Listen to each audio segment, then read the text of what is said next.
Salam sejahtera dan salam hormat kepada barisan penganjur dan urus setia atas penganjuran program yang berimpah tinggi ini. Saya Hemarani Munsami dari SMPK Vocational Dapur Kulai Johor berterima kasih kerana memberikan peluang ini untuk berkongsi hasil kajian saya di platform ini dalam tema pendidikan khas dan pemulihan. Tajuk kajian saya pada hari ini ialah meningkatkan kemahiran kooperatif melalui teknik hot shuffle bagi murid bermasalah pembelajaran dalam kursus dandanan rambut. Pengajaran dan pembelajaran PDP selepas Perintah Kawalan Pergerakan PKP merupakan norma baharu dalam menyaksikan perubahan dalam pendidikan di Malaysia dan ia juga tidak ketinggalan dalam pendidikan khas.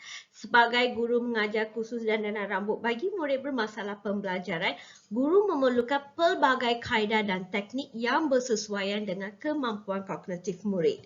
Kegagalan guru dalam menyediakan PDP yang seronok, PDP bermakna dan berpusatkan murid menyebabkan keterlibatan murid aktif secara 6C dalam PDP semakin menurun dan tidak memberikan kebolehan kerjasama dalam kumpulan kecil untuk mencapai satu matlamat secara sama. Melalui pembacaan pelbagai kajian ilmiah, guru mendapati penerapan hot chair dapat mengatasi keterlibatan murid dalam proses PDP. Namun, penerapan hot chair terutamanya dalam pendidikan khas amat kurang disebabkan beberapa faktor dan perlu diambil perhatian dan tindakan selanjutnya. Justru, guru menambahkan elemen didik hibur untuk menjadikan proses PDP lebih menarik dan seronok.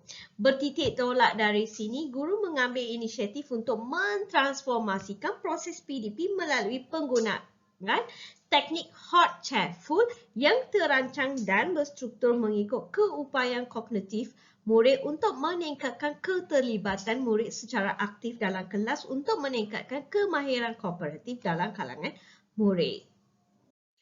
Tujuan kajian ini ialah meningkatkan kemahiran kooperatif murid bermasalah pembelajaran melalui teknik hot chair full.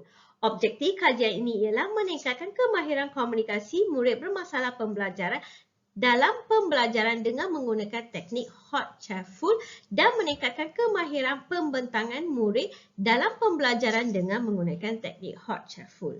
Seterusnya, soalan kajian ini ialah adakah terdapat peningkatan kemahiran komunikasi murid dalam pembelajaran melalui penggunaan teknik hot chair full? Dan soalan kedua, adakah terdapat peningkatan kemahiran pembentangan murid dalam pembelajaran melalui penggunaan teknik hot chair full? Dalam metodologi kajian ini, sampel kajian ini terdiri daripada 6 orang murid lelaki yang mengambil kursus dandanan rambut tahap 2 dari SMPK Vocational Johor. Dalam kajian ini, instrumen yang digunakan ialah pemerhatian, temu bual dan analisis dokumen. Maka intervensi yang diperkenalkan oleh pengaji ialah hot chair full iaitu hot chair fun learning. Kajian ini menggunakan model kajian tindakan yang diasaskan oleh Camis and McTaggart 1988. Dalam fasa merancang, guru memperkenalkan teknik hot chair full beserta dengan alat berfikir sebagai bahan sokongan pembelajaran. Pertamanya, guru memilih murid untuk menjadi pakar atau watak utama serta memberikan penurunan kuasa serta kebebasan dalam membentangkan ideanya. Kedua, murid diminta membuat bacaan dan kajian sama ada secara individu ataupun berkumpulan. Dalam fasa bertindak, pakar atau watak utama diberikan ownership secara penuh dalam membawa sesi soal jawab serta menyiapkan diri untuk menjawab soalan-soalan daripada murid-murid lain dengan pelbagai cara sama ada lakonan, nyanyian, melukis gambar, mimik muka dan sebagainya mengikut kesesuaian watak utama secara santai. Di sini guru memainkan peranan sebagai fasilitator serta membimbing murid sekiranya menghadapi masalah dalam sesi soal jawab. Kajian ini telah dijalankan dalam kedua kekitaran. Dalam fasa memerhati, guru memerhati keupayaan murid dalam komunikasi dan membentangkan hasil pembelajaran sepanjang intervensi ini dijalankan. Dalam fasa mereflek pula, guru membuat refleksi tentang kefahaman murid melalui kad refleksi PDP bagi tujuan murid merumuskan hasil pembelajaran mereka. Guru juga dapat mengenal pasti kekuatan dan kelemahan kajian serta mengira beberapa cadangan tambahan untuk kajian lanjutan. Paparan ini menunjukkan soalan kajian yang akan dibincangkan seterusnya. Graf 1 menunjukkan beberapa item yang perlu dikuasai oleh murid bagi melihat tahap kemahiran komunikasi dengan baik. Secara spesifiknya, kesemua item menunjukkan peningkatan pelibatan murid yang memberangsangkan. Dari graf ini didapati semua murid berjaya menguasai item-item yang dikaji. Dalam kitaran 1, 2 murid mendapati menunjukkan kerjasama dalam kumpulan. Jika dibandingkan dalam kitaran 2, ia meningkat kepada 5 murid. Ini mendapati bahawa murid berasa seronok dalam proses PDP. Seterusnya, dalam item kedua, 3 murid mengadakan interaksi dalam kitaran 1 dan ia meningkat kepada 6 murid dalam kitaran 2. Ini menunjukkan teknik Hot Chafu menggalakkan murid untuk mengadakan interaksi dalam kalangan murid dengan baik. Item 3 iaitu bertanggungjawab dan item 5 iaitu bertanya soalan dalam kitaran 1 menunjukkan 2 murid dan ia meningkat kepada 6 murid dalam kitaran 2. Ini menunjukkan keseronokan dalam proses PDP dapat dilihat dalam kalangan murid. Seterusnya, item 4 memberi idea dalam kitaran 1 menunjukkan 3 murid dan ia meningkat kepada 5 murid dalam kitaran 2. Ini menunjukkan teknik ini meningkatkan daya ingatan serta dapat melibatkan murid secara aktif dalam proses PDP. Oleh yang demikian, objektif khusus pertama kajian ini telah tercapai. Graf 2 menunjukkan 4 item dipilih dalam analisis temu buah untuk melihat peningkatan kemahiran komunikasi murid dalam proses PDP melalui penggunaan teknik Hot Chafu. Secara keseluruhannya, kesemua item menunjukkan peningkatan kemahiran komunikasi murid dengan baik. Dari graf ini didapati semua murid berjaya menguasai item-item dalam kitaran 1 dan kitaran 2. Dalam kitaran 1, 2 murid mendapati seronok dengan teknik ini jika dibandingkan dalam kitaran 2 ia meningkat kepada 6 murid. Ini menunjukkan bahawa murid berasa berhibur sepanjang intervensi ini dijalankan. Ini menggalakkan murid berinteraksi secara tidak langsung. Keadaan ini meningkat kemahiran komunikasi dalam kalangan murid. Seterusnya dalam item kedua, 4 murid menunjukkan minat dalam proses PDP dalam kitaran 1 dan meningkat kepada 6 murid dalam kitaran 2. Ini menunjukkan teknik Hot Chafu meningkatkan minat murid dalam proses PDP. Item ketiga iaitu keberanian meningkat daripada 3 murid kepada 6 murid dalam kitaran 2 berbanding dengan kitaran 1. Ini menunjukkan murid tidak takut untuk berkomunikasi, malah untuk membuat pembantangan walaupun murid akan ditanya dengan soalan-soalan dengan menggunakan teknik Hot Chafu. Akhirnya, item 4 menunjukkan nilai bantu meningkat daripada 2 murid kepada 5 murid dalam kitaran 2 berbanding dengan kitaran 1. Ini menunjukkan bahawa melalui penerapan teknik ini, murid mempunyai nilai empati dalam membantu rakan lain sepanjang proses PDP. Oleh yang demikian, objektif khusus kedua kajian ini telah tercapai. Graf 1 menunjukkan pengisian kad refleksi oleh murid selepas setiap pembentangan. Murid semakin bersemangat dan seronok dalam memberikan maklum balas bagi setiap watak utama.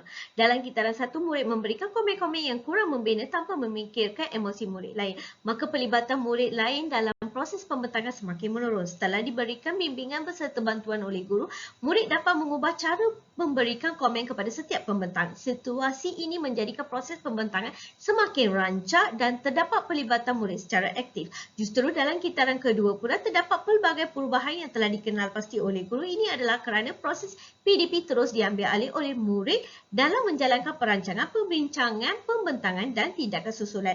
Murid memperoleh kemahiran interpersonal melalui aktiviti kolaboratif. Ini menjadikan murid sebagai pemimpin dan ahli pasukan yang lebih baik. Justru itu, murid menunjukkan empati dan rasa hormat terhadap keperluan dan perasaan murid lain. Akhirnya, objektif ketiga kajian ini telah pun tercapai.